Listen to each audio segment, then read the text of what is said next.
Konsep barang dan jasa.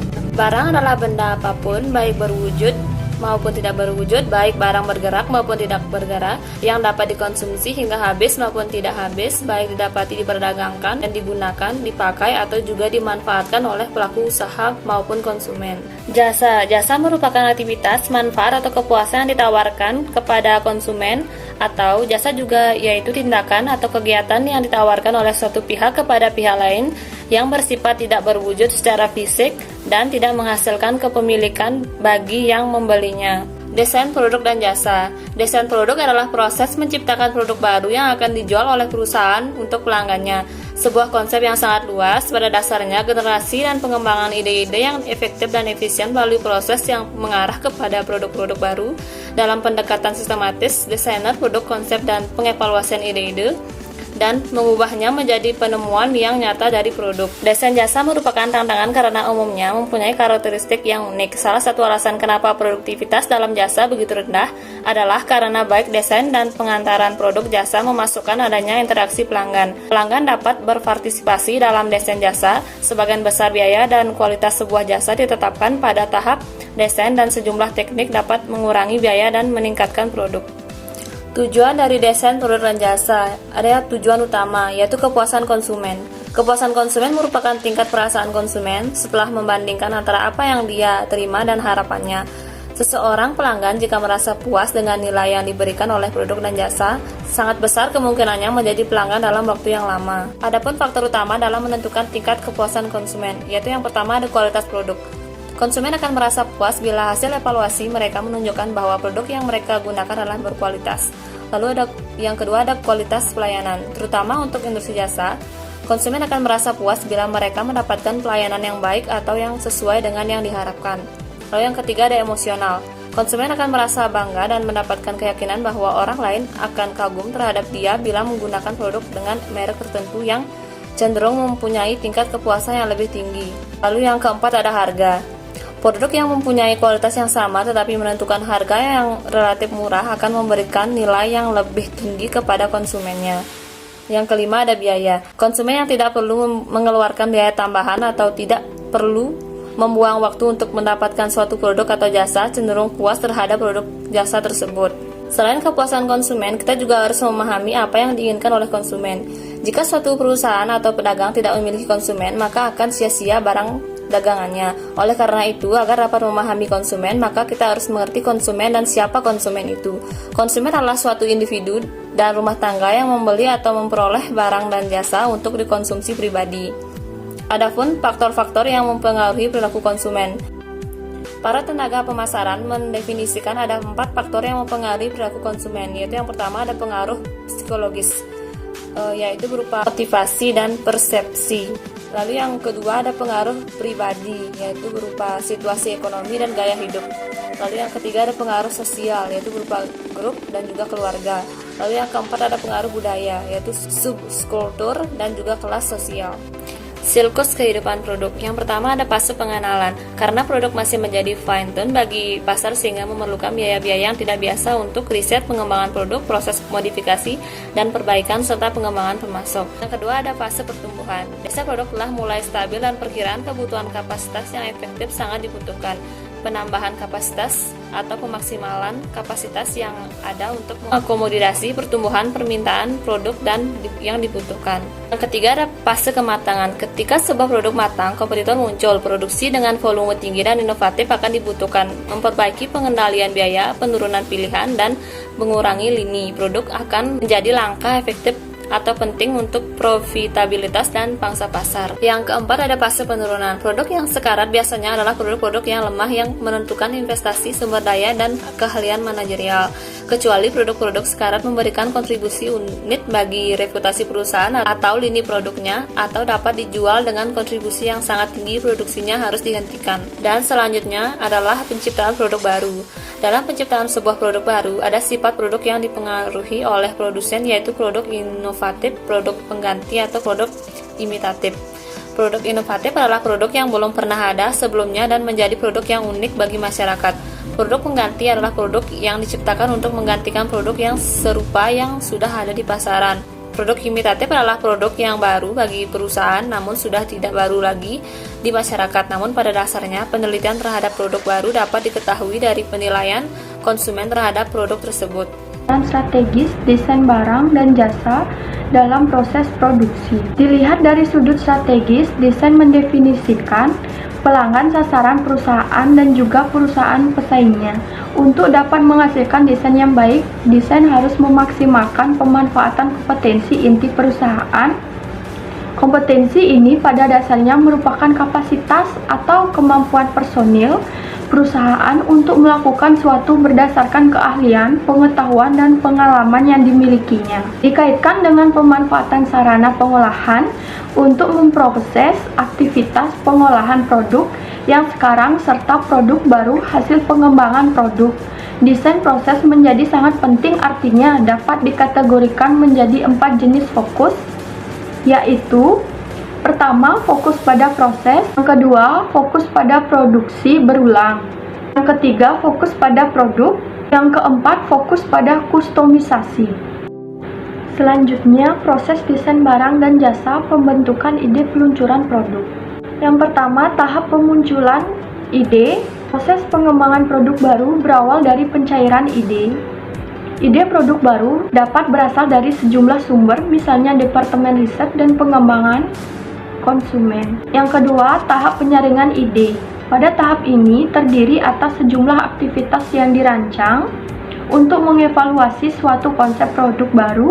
Konsekuensinya akan ada banyak konsep baru yang dieliminasi dalam tahap ini. Yang ketiga, tahap pengembangan produk. Maksudnya, ide-ide yang menarik harus disempurnakan menjadi konsep produk yang dapat diuji.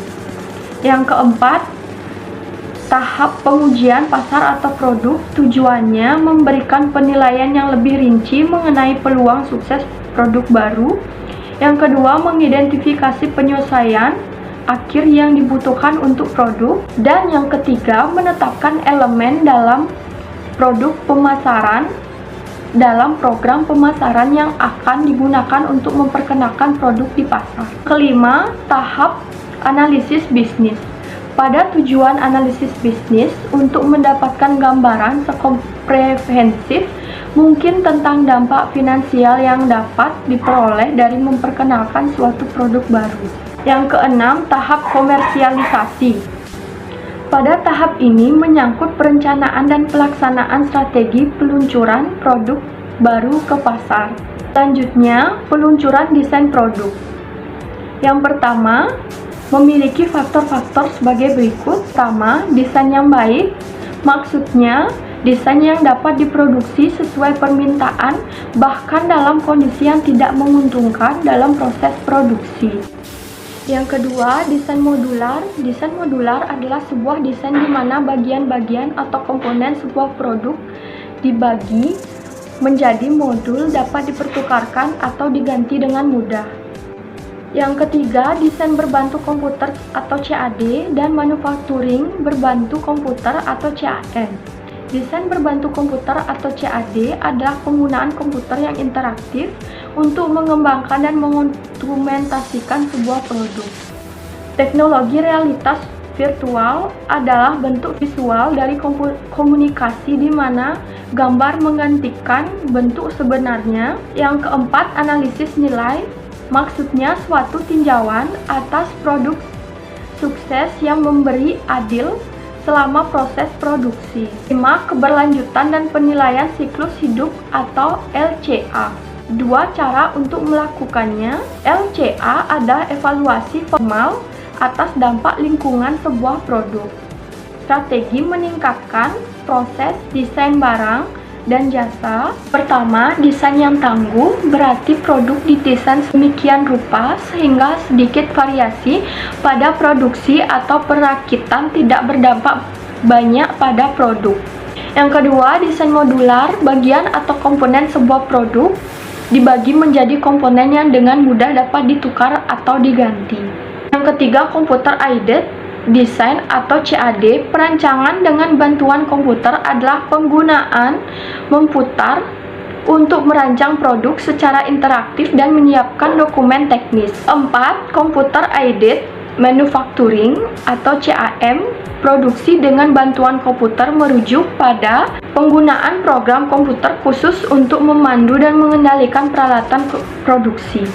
Yang kelima, teknologi virtual reality, maksudnya bentuk komunikasi secara tampilan di mana menggantikan benda aslinya, tetapi masih memungkinkan pengguna untuk menanggapi secara interaktif. 6.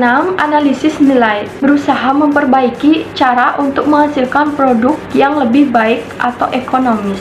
7. Desain yang ramah lingkungan, maksudnya kepekaan terhadap permasalahan lingkungan yang sangat luas pada proses produksi. Desain review adalah tonggak dalam proses pengembangan produk di mana desain dievaluasi terhadap persyaratan untuk memverifikasi hasil kegiatan sebelumnya dan mengidentifikasi masalah sebelum berkomitmen untuk dan jika perlu diprioritaskan ulang pekerjaan lebih lanjut.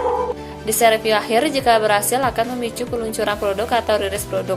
Pelaksanaan desain review adalah wajib sebagai bagian dari kontrol desain ketika mengembangkan produk dalam konteks tertentu yang diatur seperti perangkat medis. Menurut definisi review, harus mencakup orang-orang yang berada di luar design time.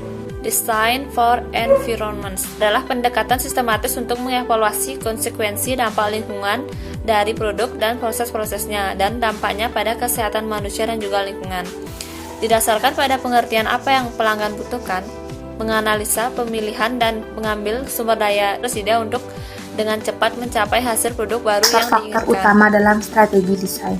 Yang pertama ada biaya. Biaya atau sering disebut modal diperlukan untuk membuat strategi desain. Yang kedua ada mutu. Mutu yang dimaksud yaitu kemampuan yang dimiliki suatu produk untuk memuaskan kebutuhan atau tuntunan pelanggan. Yang ketiga ada tipe to market. Lama waktu yang dibutuhkan dalam proses pengembangan produk dari ide pokok produk sampai ke produk jadi. Yang keempat ada kepuasan konsumen. Yang dimaksud adalah desain produk yang dibuat harus bisa memenuhi kebutuhan atau keinginan konsumen. Dan terakhir ada keunggulan kompetitif. Kemampuan perusahaan untuk mempromulasi strategi pencapaian peluang profit melalui maksimalisasi penerimaan dari investasi yang dilakukan. Selanjutnya ada pengembangan produk atau investasi teknologi dalam pengembangan produk.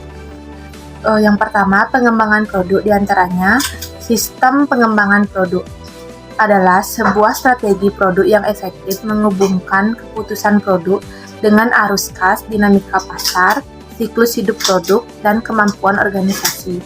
Yang kedua, Quality Function Deployment atau QVD atau dengan berkaitan 1. Menetapkan apa yang akan memuaskan pelanggan dan 2.